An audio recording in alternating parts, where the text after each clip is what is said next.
দর্শক, বানর থেকে মানুষ নাকি মানুষ থেকে বানর? ডারউইন বলেছিলেন বানর থেকে মানুষের উৎপত্তি হয়েছে। আমি বলছি মানুষ থেকে বানরের জন্ম। তাহলে সত্য কোনটা? চলুন আজকে তার একটা বৈজ্ঞানিক বিশ্লেষণ করা যাক। দর্শক, বিজ্ঞানের এই গুরুত্বপূর্ণ গবেষণার কাজটি আমাদের কথিত বিজ্ঞানী ডক্টর জাফর ইকবালকে দিয়ে করা যাক। জাফর ইকবালের দাদার দাদা ছিলেন তেলাপোকা, তার দাদা ছিলেন ছাড়পোকা, তারও দাদা ছিলেন উই পোকা, তার দাদা ছিলেন হাতি, পাতি শিয়াল ছিলেন তার দাদা। জাফর ইকবালের আপন দাদা ছিলেন হনুমান আধা বানর ছিলেন জাফরের বাবা। আর ডারউইনের বিবর্তন নামক গভীর এবং সূক্ষ্ম প্রক্রিয়ার মধ্য দিয়ে যে পরিপূর্ণ বানরের জন্ম হয়েছে তার নামই শিক্ষিত আবাল আমাদের জাফর ইকবাল। বংশবিস্তারের মাধ্যমে জাফর প্রজাতির বানরেরা আজ মাঝে মধ্যেই সমাজে ভেঙচি কাটে। তাদের কথা নাই বা বললাম, কিন্তু আপনার ঘরেও আদর করে বাদর পুষছেন না তো? যে আপনার সন্তানের কথা বলছি। যে সমাজে জাফর ইকবাল আর শাহরিয়ার কবিরদের মতো জীবাণু ঘুরে বেড়ায়, সেই একই সমাজে বড় হচ্ছে আমার আপনার সন্তানেরা। সংক্রমণের আশঙ্কা তো আছেই, সেই সাথে আছে ভারতীয় আগ্রাসন।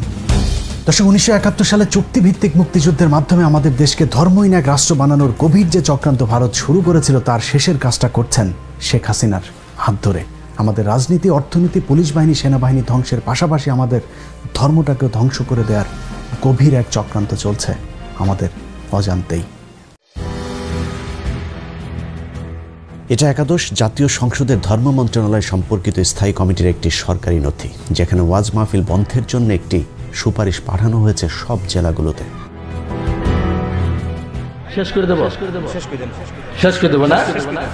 সব জেলাতে সুপারিশ পালিত না হলেও যেসব জেলাতে উগ্রপন্থী ভারতীয় দালালেরা প্রশাসনে আছেন, সেখানে ঠিকই বাস্তবায়িত হয়েছে।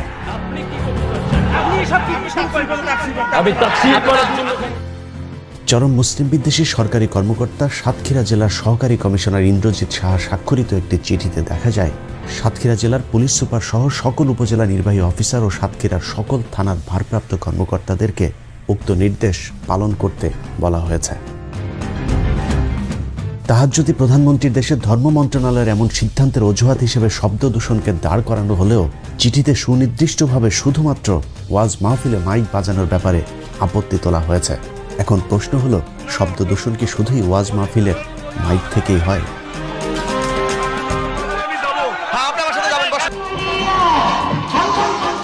15 আগস্টে বিশিষ্ট মুক্তিযোদ্ধা ও সেনাবাহিনীর সম্মিলিত বিদ্রোহে নিহত শেখ মুজিবের পরিবারের সদস্যদের জন্য দোয়া ও মোনাজাত চলছে।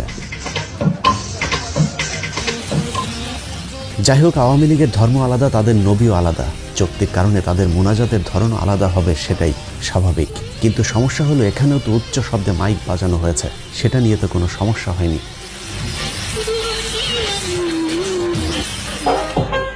সারা রাত শেখ মুজিবের ভাষণের ফাঁকে ফাঁকে হিন্দি গান চলেছে, সেটা তো সমস্যা হয়নি।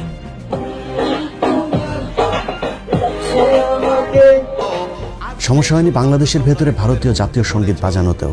যত সমস্যা বেঁধেছে শীতের কয়টা দিন আল্লাহর কোরআনের মাহফিলকে কেন্দ্র করে।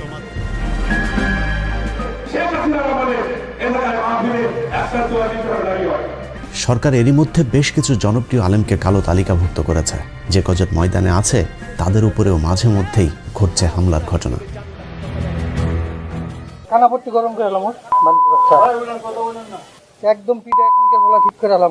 মাঠে ময়দানে কোরআনের আলোচনার পাশাপাশি মসজিদগুলোতেও হামলা শুরু করেছে নব্য ভারতীয় রাজাকার আওয়ামী সন্ত্রাসীরা।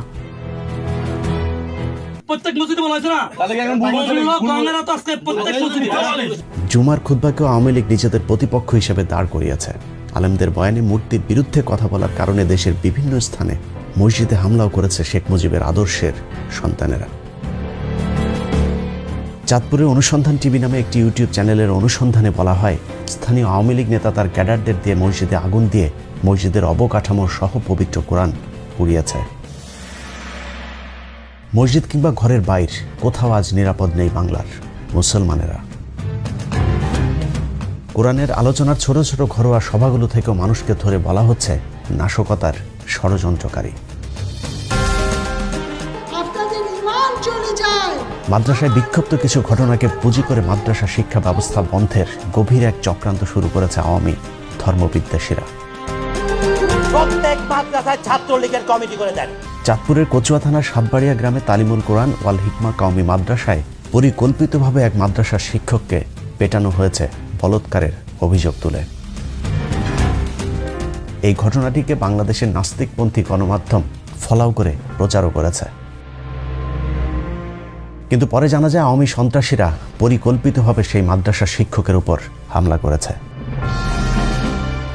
একটি ভিডিওতে দেখা যায় যে শিশুকে বলাৎকারের অভিযোগে সেই শিক্ষককে মারধর করা হয়েছে, সেই শিশুর পিতা ঘটনাটিকে ষড়যন্ত্র দাবি করে সেই মাদ্রাসা শিক্ষকের কাছে ক্ষমা চেয়েছেন।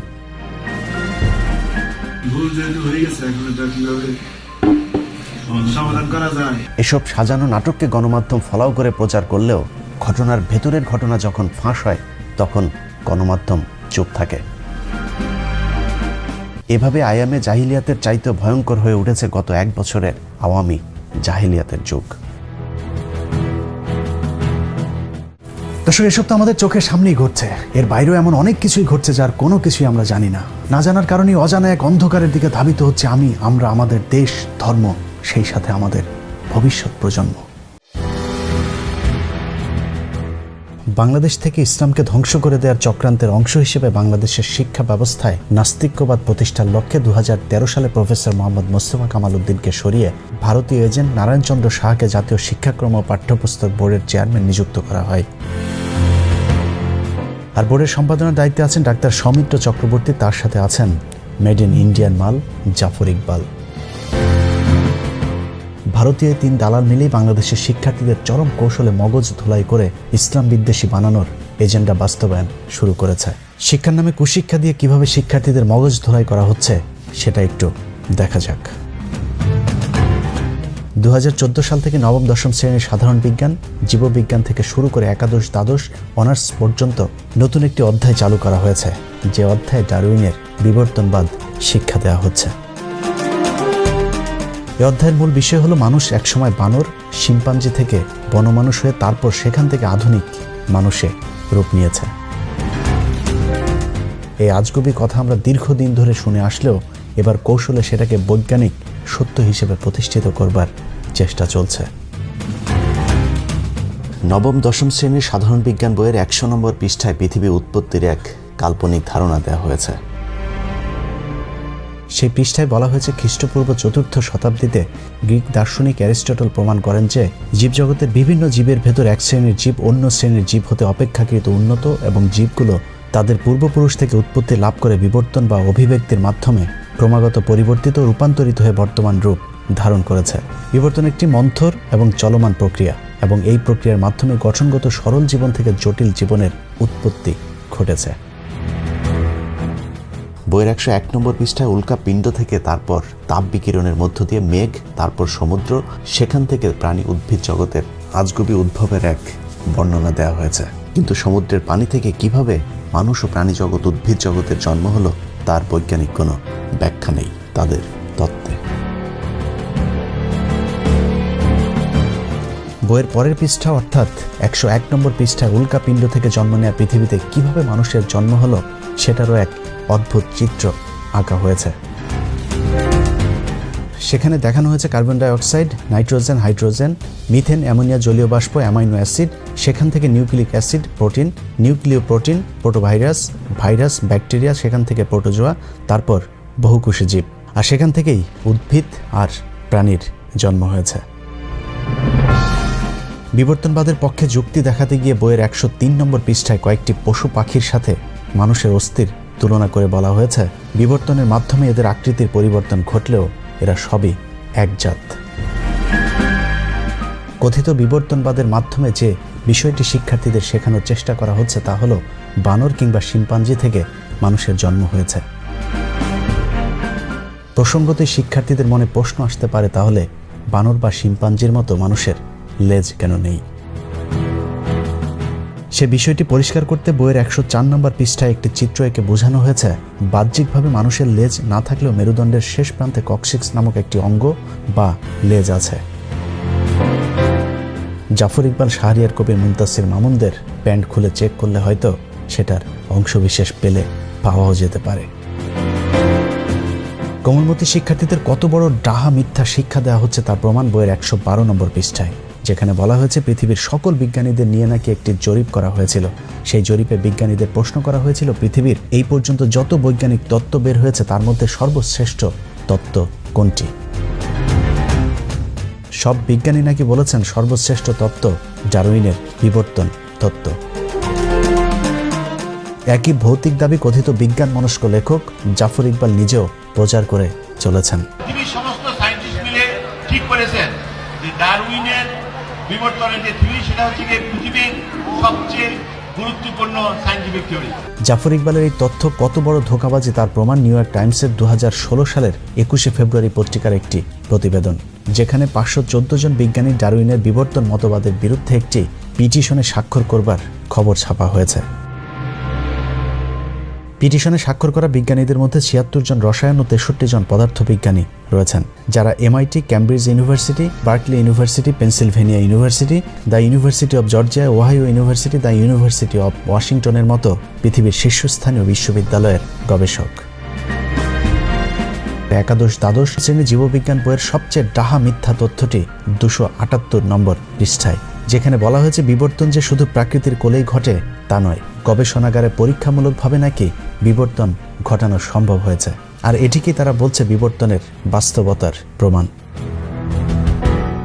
বিবর্তনের বিপক্ষে এখন পর্যন্ত কোনো বৈজ্ঞানিক প্রমাণ খুঁজে পাওয়া যায়নি। জীবজগৎ সম্পর্কে আমাদের জ্ঞান যতই সমৃদ্ধ হচ্ছে, বিবর্তনকে অস্বীকার করা ততই অসম্ভব নাকি হয়ে পড়ছে।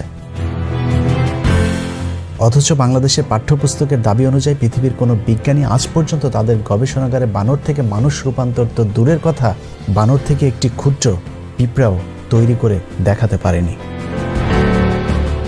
তবে বিজ্ঞানীরা মাইক্রো এভলিউশন প্রমাণ করতে পেরেছেন, যেমন ছোট গরুর জাত থেকে বড় গরুর জাতে রূপান্তর কিংবা বড় আম গাছকে ছোট গাছে রূপান্তর। কিন্তু ছোট গরু থেকে বড় ছাগল কিংবা বড় ছাগল থেকে বড় ঘোড়ার রূপান্তরের চিন্তাও এখন পর্যন্ত বিজ্ঞানীরা করতে পারেনি।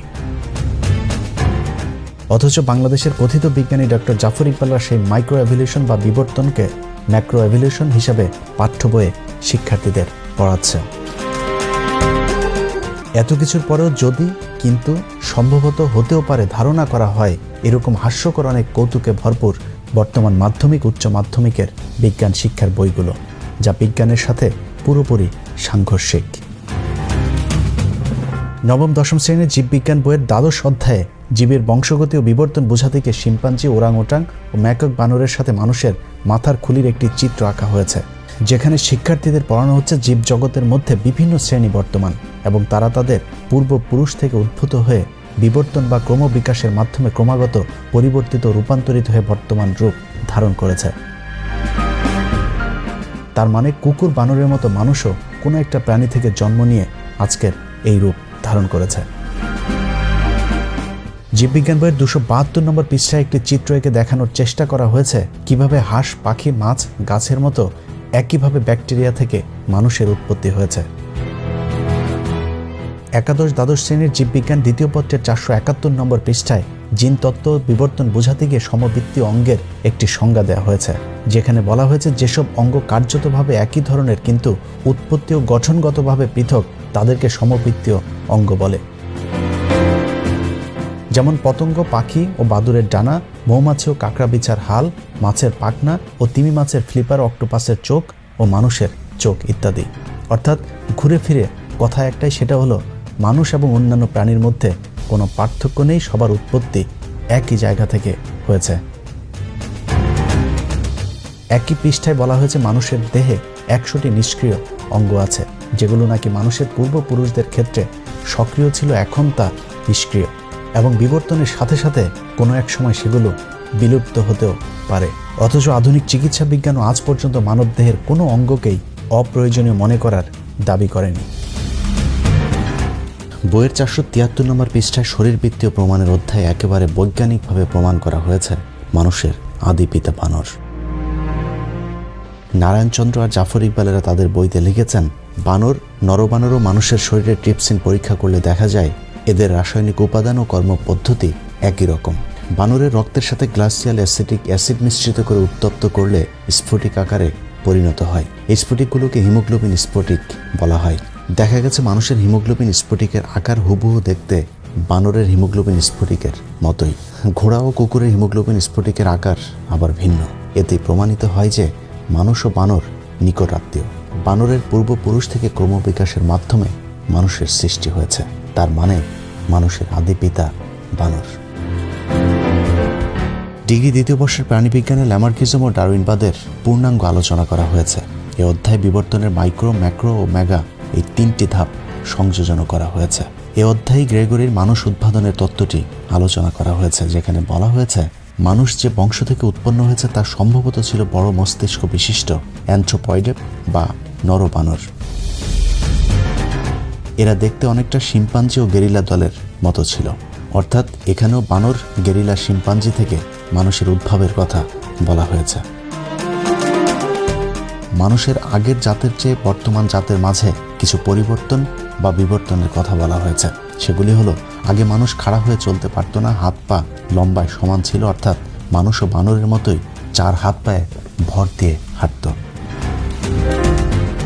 চেয়াল ও দাঁতের আকার এখনকার চেয়ে অনেক বড় ছিল। থুতনি, করোটা ও মস্তিষ্কের আকৃতিরও পরিবর্তনের কথা উল্লেখ করা হয়েছে এই অধ্যায়টিতে। অনার্স 2য় বর্ষের সমাজবিজ্ঞান বইটি পড়লে স্পষ্ট হয়ে যাবে ডারউইন ও তার অনুসারীদের মূল উদ্দেশ্যই হল পৃথিবীকে ধর্মহীন করা। বইটির 269 থেকে 278 পৃষ্ঠাগুলোতে ধর্মের সংজ্ঞা ও উৎপত্তি বর্ণনা করতে গিয়ে সরাসরি ধর্মকে আক্রমণ করা হয়েছে। কার্ল মার্কসের তত্ত্বটিও এখানে সংযোজন করা হয়েছে, যেখানে ধর্মকে মিথ্যা ধারণা হিসেবে উল্লেখ করে বলা হয়েছে ধর্মই নাকি মানুষকে তন্দ্রাবিষ্ট করে রাখে বা ঘুম পাড়িয়ে রাখে। পৃথিবীর কোনো ধর্মই মানুষকে খারাপ হতে কিংবা অন্য ধর্মের মানুষের উপর হামলা করতে শেখায় না, বরং ভালোবাসতে শেখায়। প্রথম বিশ্বযুদ্ধ, দ্বিতীয় বিশ্বযুদ্ধ কিংবা পৃথিবীতে ঘটে যাওয়া কোনো বড় যুদ্ধই ধর্মের কারণে হয়নি, বরং ধর্মীয় বিধান মানলে সেসব যুদ্ধগুলো হয়তো এড়ানো যেত। তারপরেও এই বইতে বলা হয়েছে ধর্ম হলো মানুষের সৃষ্টি, যা সমাজে বিচ্ছিন্নতা সৃষ্টি করে এবং মানুষকে মোহগ্রস্ত করে রাখে। অন্যান্য শ্রেণীর বিজ্ঞানের পাঠ্য বইগুলোর মতো এই বইতেও সেই একই ধারণা দেওয়া হয়েছে যে পৃথিবীতে সৃষ্টিকর্তা বলে আসলে কিছুই নেই। বিবর্তন প্রক্রিয়ার মাধ্যমে বানর, গরিলা কিংবা শিম্পাঞ্জির মতো কোনো একটি জাত থেকে মানুষের আবির্ভাব ঘটেছে। অনার্স 3য় বর্ষের প্রাণীবিজ্ঞানে কিছুটা কৌশল খাটানো হয়েছে, অনেকটা গোড়া ঠিক রেখে আগায় কিছুটা কাটছাট করবার মতো। ডারউইন সহ বিবর্তনবাদীদের যেসব তত্ত্ব এরই মধ্যে বিতর্কিত হয়েছে সেগুলোকে কাটিয়ে উঠতে লেমার্কবাদ, ডারউইনবাদ হয়ে নব্য ডারউইনবাদ, সেখান থেকে সংশ্লেষ মতবাদ সম্পর্কে আলোচনা করা হয়েছে। আগের মতবাদগুলোর নানান ভুল ত্রুটির সমালোচনা করে সবশেষ সংশ্লেষ মতবাদকেই আধুনিক মতবাদ হিসেবে উল্লেখ করা হয়েছে। যে তত্ত্বের মূল বক্তব্য বানর কিংবা শিম্পাঞ্জির মতো মানুষের আগে লেজ ছিল, সময়ের বিবর্তনে লেজ বিলুপ্ত হয়েছে, অর্থাৎ মানুষও বানর, শিম্পাঞ্জি কিংবা বন্য মানুষ ছিল। ডারউইন যেটা বলেছেন সেটা হচ্ছে গিয়ে বিবর্তনের থ্রু একটা প্রাণী জন্ম নিয়েছে, সেই প্রাণীর একটা ব্রাঞ্চ হয়েছে মানুষ, একটা ব্রাঞ্চ হয়েছে শিম্পাঞ্জি, একটা ব্রাঞ্চ হয়েছে ওরাংউটাং, আর একটা ব্রাঞ্চ হয়েছে গরিলা, বুঝেছো?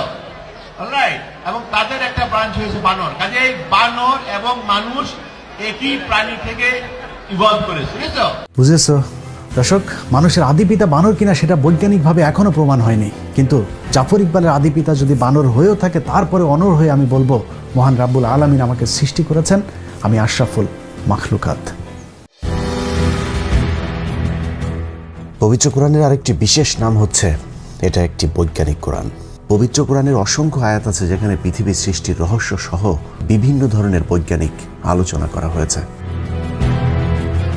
সূরা ইয়াসিনের 36 নম্বর আয়াতে বলা হয়েছে, মহিমায়িত সেই সত্তা যিনি প্রতিটি বস্তুকে জোড়ায় জোড়ায় সৃষ্টি করেছেন, ভূমি যা উৎপাদন করে এমনকি তাদের নিজেদের প্রজাতি অর্থাৎ মানব জাতি, আর সেই সব বস্তু যা তারা নিজেরাও জানে না। সূরা শুরার 11 নম্বর আয়াতে বলা হয়েছে, তিনি তোমাদের মধ্যে জোড়া তৈরি করেছেন, পশুদের মধ্যেও করেছেন জোড়া, এভাবেই তিনি বংশ বিস্তার করেন। সূরা রাদের 3 নম্বর আয়াতে বলা হয়েছে, এবং প্রত্যেক প্রকার ফল সৃষ্টি করলেন জোড়ায় জোড়ায়। সূরা লোকমানের 10 নম্বর আয়াতে বলা হয়েছে, তিনি আসমান হতে বৃষ্টি বর্ষণ করেন এবং তাতে সর্বপ্রকার উদ্ভিদ জোড়ায় জোড়ায় জন্মায়। সূরা নিসার 1 নম্বর আয়াতে বলা হয়েছে, হে মানুষ, তোমরা তোমাদের রবকে ভয় করো, যিনি তোমাদেরকে এক ব্যক্তি হতে সৃষ্টি করেছেন এবং যিনি তার থেকে তার সঙ্গিনীকে সৃষ্টি করেছেন আর বিস্তার করেছেন তাদের দুজন থেকে অগণিত পুরুষ ও নারী। সূরা নূরের ৪৫ নম্বর আয়াতে বলা হয়েছে, এবং আল্লাহ পানি হতে সকল জীব সৃষ্টি করেছেন। এদের কিছু পেটের উপর ভর করে চলে, আর কিছু দু পায়ের উপর ভর দিয়ে চলে, আর কিছু চলাচল করে চার পায়ের উপর ভর করে। আল্লাহ তার ইচ্ছা মতো সৃষ্টি করেন, নিশ্চয়ই আল্লাহ সর্বশক্তিমান। এভাবে কোরআনের বিভিন্ন জায়গায় পৃথিবী, মানুষ ও জীবজন্তু সৃষ্টির রহস্য সম্পর্কে আলোচনা করা হয়েছে, যার কোনোটি আজ পর্যন্ত আধুনিক বিজ্ঞান ভুল বলে প্রমাণ করতে পারেনি। যেগুলো নিয়ে এখনো বিতর্ক আছে কিংবা যেগুলো এখনো অনাবিষ্কৃত আছে, সেটাও আমাদের মানুষের ব্যর্থতা, কোরআনের নয়। একজন মুসলমান হিসাবে বিজ্ঞানের কোনো আবিষ্কার যদি কোরআনের বিরুদ্ধেও যায়, তাহলেও মনে রাখতে হবে, ভুল যদি করে থাকে বিজ্ঞান করছে, কোরআন নয়। কারণ বিজ্ঞানের এমন অনেক আবিষ্কারই আছে যেটা কালের বিবর্তনে মিথ্যা বলে প্রমাণিত হয়েছে, কিন্তু 14,000 বছর আগের কোরআনের একটি শব্দ আজ পর্যন্ত ভুল বলে প্রমাণ হয়নি। দর্শক, তার মানে বিবর্তনবাদ নামের বিতর্কিত তত্ত্ব যদি সত্য হয়, তাহলে অসত্য প্রমাণিত হবে কোরআনের অন্তত হাফ ডজন আয়াত। কিন্তু 1,500 বছর আগে লেখা অবৈজ্ঞানিক এক বই কোরআন দিয়ে কি 2021 সালের পৃথিবী চলবে? তাই চলুন কোরআন বাদ দিয়ে বিজ্ঞান নিয়ে আলোচনা করে দেখি আমাদের আধুনিক ছেলে মেয়েদেরকে অত্যাধুনিক বিজ্ঞানী জাফর ইকবালেরা বিজ্ঞান শেখানোর নামে কিভাবে অজ্ঞান করছে।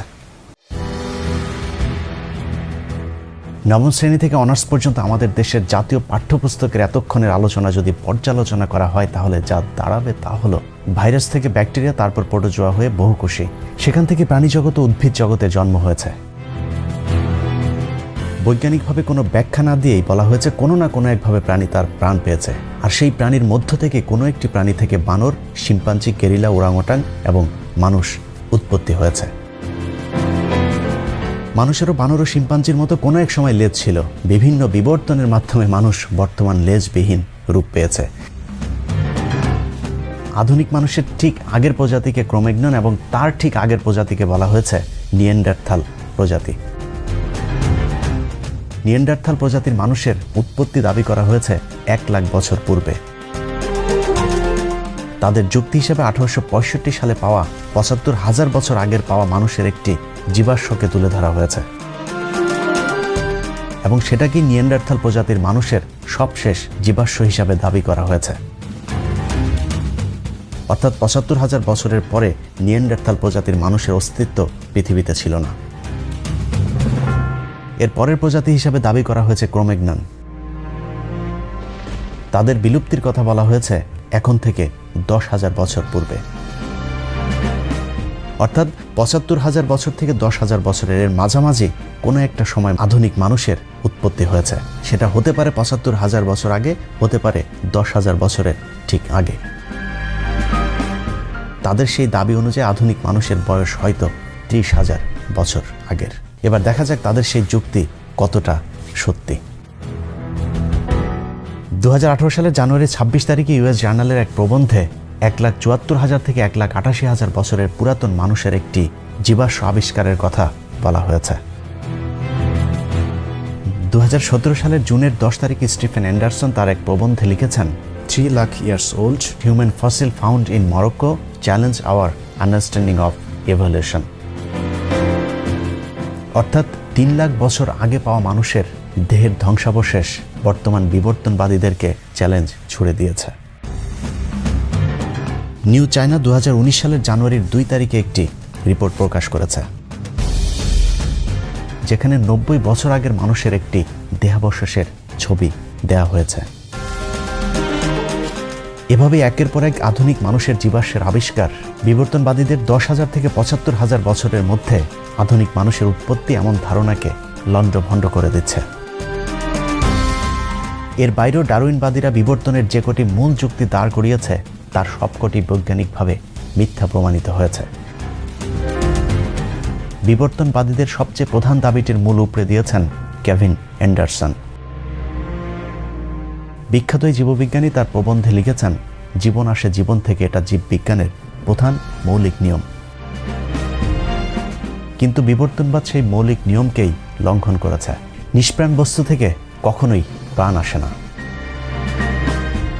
যেহেতু প্রথম প্রাণীর দেহে কিভাবে প্রাণ এসেছিল সেটা বিবর্তনবাদীরা এখনো প্রমাণ করতে পারেনি, সেহেতু তাদের এই ধারণাটি বিভ্রান্তিকর। কেভিন অ্যান্ডারসন চ্যালেঞ্জ ছুড়ে বলেছেন, আমি পৃথিবীর সকল বিজ্ঞানীদেরকে প্রাণী দেহের সকল অণু যেমন শর্করা, অ্যামাইনো অ্যাসিড, লিপিড এ সব কিছু দিয়ে বলবো তারা যেন গবেষণায় একটি প্রাণ তৈরি করে দেখান। এখন পর্যন্ত সমসাময়িক জেনেটিক্স, কোষ জীববিজ্ঞান, ইপিজেনেটিক, আণবিক জীববিজ্ঞান ও জৈব রসায়নবিদদের গবেষণায় লাখ লাখ ডলার খরচ করে প্রাণের উৎপত্তির যে গবেষণা চালানো হচ্ছে তার ফলাফল এখনো শূন্য। কেভিন অ্যান্ডারসন বলেছেন, সুনির্দিষ্টভাবে বলা না গেলেও এতটুকু বলা যায় আমাদের গবেষণার নাগালের বাইরের কোনো এক শক্তি থেকে পৃথিবীতে প্রাণ এসেছে, কিন্তু কোথা থেকে প্রাণ এসেছে সে আবিষ্কার হয়তো আজীবন অনাবিষ্কৃতই থেকে যাবে। টাইমস ম্যাগাজিনের এক জরিপে দেখা গেছে মার্কিন যুক্তরাষ্ট্রের 30,000-এরও কিছু বেশি সংখ্যক কলেজ শাখার বিজ্ঞান শিক্ষক ডারউইনের এই মতবাদকে বিশ্বাস করেন না। হার্ভার্ড বিশ্ববিদ্যালয়ের গবেষণায় অংশ নিয়ে যুক্তরাষ্ট্রের 1 লাখ শিক্ষক বলেছেন, বাইবেলের ইন্টেলিজেন্ট ডিজাইন তত্ত্ব ডারউইনের বিবর্তন তত্ত্বের গুরুতর বৈজ্ঞানিক বিকল্প। 5,70,000 মার্কিন চিকিৎসক দাবি করেছে কোনো এক ঐশ্বরিক শক্তির অলৌকিক সৃষ্টি মানুষ। দেশটির 60% চিকিৎসক ডারউইনের মতবাদকে সরাসরি প্রত্যাখ্যান করেছেন। 1997 সালে নিউ ইয়র্ক টাইমসের এক সংবাদে বলা হয়েছিল, পৃথিবীর 2.5 মিলিয়ন বিজ্ঞানী ও প্রকৌশলী সৃষ্টিকর্তায় বিশ্বাস করেন, যা ছিল পৃথিবীর ওই সময়ের মোট বিজ্ঞানী ও প্রকৌশলীর 40%। 2017 সালে এই সংখ্যা দাঁড়ায় 6.2 মিলিয়ন। তারা মনে করেন সৃষ্টিকর্তার অস্তিত্ব ও ডারউইনের মতবাদ একসাথে চলতে পারে না, অর্থাৎ সৃষ্টিকর্তায় বিশ্বাসী বিজ্ঞানীদের সংখ্যা দিনকে দিন বেড়েই চলেছে। ডারউইনের আগেও পরে অনেক বিজ্ঞানী যাদেরকে পদার্থবিজ্ঞানের জনক বলা হয় তাদের বেশিরভাগই স্রষ্টায় বিশ্বাস করেন এবং তারা প্রাকৃতিকভাবে মানুষের উৎপত্তির এই তত্ত্ব অস্বীকার করেছেন, যাদের মধ্যে উল্লেখযোগ্য Copernicus, Bacon, Kepler, Galileo, Harvey, Boyle, Huygens, Newton, Linnaeus, Cuvier, Dalton, Faraday, Pasteur, Joule, Kelvin, Lister and Carver. অক্সফোর্ডের জেনেটিক্স ডিপার্টমেন্টাল অব পলিশ একাডেমির বিজ্ঞানী ম্যাসিস গ্যারটিক বলেছেন, মার্ক্সবাদী ক্যাথলিক দার্শনিকেরা ডারউইনবাদকে রক্ষা করার মিশনে নেমেছে। প্ল্যান্ট জেনেটিস্ট জন স্যানফোর্ড বলেছেন, ডারউইনের বিবর্তনবাদ কোনো বিজ্ঞান নয়, এটা একটা রাজনৈতিক দর্শন। অতি সম্প্রতি অক্সফোর্ডের জীববিজ্ঞানের অধ্যাপক ডক্টর ড্যানিশ নোবেল কাটছাঁট করা নব্য ডারউইনবাদকেও অস্বীকার করেছেন। যুক্তরাষ্ট্রের ডালাসে দ্য ইনস্টিটিউট ফর ক্রিয়েশন রিসার্চের বিজ্ঞানীরা ডারউইনবাদের মতবাদকে নাস্তিক তৈরির তত্ত্ব হিসাবে আখ্যা দিয়েছেন। তাদের মতো এটি একটি রাজনৈতিক মতবাদ যা মানুষকে ধর্মহীন করে যৌনতা, সমকামিতা সহ নানা অপরাধের দিকে ধাবিত করছে। ধর্মের নানান ভালো বিধিনিষেধ আছে, কিন্তু নাস্তিকবাদের মধ্যে সমাজকে ভালো কিছুই দেয়ার নেই। কিন্তু বর্তমান পৃথিবীতে বৈজ্ঞানিকভাবে এগিয়ে থাকা প্রতিটি দেশ ডারউইনের মিথ্যাই বিবর্তনবাদকে তাদের পাঠ্য তালিকা থেকে বাদ দিয়ে দিয়েছে। খোদ মার্কিন যুক্তরাষ্ট্রের ফ্লোরিডা, ইলিয়ন, কানেকটিক, মিসিসিপি, ওকাহামা এই 5টি অঙ্গরাজ্যে বিবর্তনবাদকে 2004 সাল থেকে তাদের পাঠ্য বইয়ে নিষিদ্ধ করেছে। আরও 3টি অঙ্গরাজ্যে বিবর্তনবাদের বিরুদ্ধে মামলা আদালতে চলমান। বর্তমান পৃথিবীকে জ্ঞানবিজ্ঞানের নেতৃত্ব দেয় ইহুদিদের দেশ ইসরায়েলে বিবর্তনবাদ সংশোধন করা হয়েছে। বিজ্ঞানে এগিয়ে যাওয়া আরেক দেশ তুরস্কে বিবর্তনবাদ পড়ানো একেবারে নিষিদ্ধ। প্রেসিডেন্ট এরদোয়ান বলেছেন, এসব মিথ্যা তত্ত্ব শিক্ষা দেওয়ার পরিবর্তে আমাদের শিশুদের প্রয়োজনীয় বিজ্ঞান শিক্ষা দেওয়া উচিত। দক্ষিণ কোরিয়া সেদেশে বিবর্তনবাদ সিদ্ধান্তের চূড়ান্ত অনুমোদন উপস্থাপন করেছেন। রোমানিয়া 2006 সাল থেকে রাষ্ট্রীয়ভাবে সেদেশে বিবর্তনবাদ পড়ানো নিষিদ্ধ ঘোষণা করেছে। এছাড়াও সৌদি আরবেও বিবর্তনবাদ শিক্ষা দেয়া নিষিদ্ধ। নারায়ণচন্দ্র সাহা, জাফর ইকবালদের আদি পিতার দেশ ভারতে বিবর্তনবাদ শিক্ষা বাতিলের দাবি করেছে সেদেশের বর্তমান জুনিয়র শিক্ষামন্ত্রী সত্যপাল। এনডিটিভির বরাত দিয়ে সমকাল পত্রিকা 2018 সালের 22 জানুয়ারি একটি খবর ছেপেছে। সেই খবরে প্রকৃতি বিজ্ঞানী চার্লস রবার্ট ডারউইনের বিবর্তনবাদ তত্ত্ব বৈজ্ঞানিকভাবে ভুল দাবি করেছেন সত্যপাল সিং। তাই স্কুল কলেজের টেক্সট বুক থেকে সেই সূত্রটি সরানো প্রয়োজন বলে মন্তব্য করেছেন এই প্রভাবশালী মন্ত্রী। আমাদের স্কুল কলেজের টেক্সট বুক থেকে এই সূত্রটি সরানো প্রয়োজন মন্তব্য করে তিনি আরও বলেন, আমাদের পূর্বপুরুষেরা কোথাও উল্লেখ করেননি যে তারা একটি বন্য মানুষকে মনুষ্য সন্তানের রূপান্তর হতে দেখেছে। দর্শক, বিজ্ঞানের নামে মিথ্যা তথ্য দিয়ে যে অসত্য তথ্য আমাদের শিশুদেরকে শেখানো হচ্ছে, তাদের দেখানো পথে যদি ভবিষ্যৎ প্রজন্ম চলতে থাকে তাহলে বলতেই হয় আগামী 10 বছরের মধ্যে এদেশের ধর্মের প্রতি বিশ্বাস করা মানুষ খুঁজে পাওয়া অবিশ্বাস্য হয়ে যাবে। প্রিয় দর্শক, এসব থেকে বাঁচার জন্য আমাদের সকলের সম্মিলিত প্রচেষ্টা প্রয়োজন। আমি আমার জায়গা থেকে বিবর্তনবাদের মাধ্যমে কিভাবে মানুষকে নাস্তিকতার দিকে ঠেলে দেওয়া হচ্ছে সেটা বোঝানোর চেষ্টা করেছে। কতটুকু পারলাম জানি না, যদি পেরেও থাকি তারপরেও আমার মতো ক্ষুদ্র একজন মানুষের 15 মিনিটের বৈজ্ঞানিক অনুসন্ধান এদেশের পাঠ্যপুস্তক থেকে বিবর্তনবাদের পরিবর্তন করতে পারবে না। তারপরেও কেন কথা বলি জানেন? হাজার দুঃস্বপ্নের মাঝে স্বপ্ন দেখিয়ে দেশের অচেতন মানুষগুলো একটু যদি সচেতন হয়। আর শেখ হাসিনা শুধুমাত্র ক্ষমতায় থাকবার জন্য এদেশের কোটি কোটি মানুষের আবেগকে পুঁজি করে আপনি ইসলাম ধর্মের যে ক্ষতি করলেন, এপারে না হলেও দেখা হবে ওপারে। অপেক্ষায় রইলাম তোর শেষ বিচারে। আল্লাহ হাফেজ।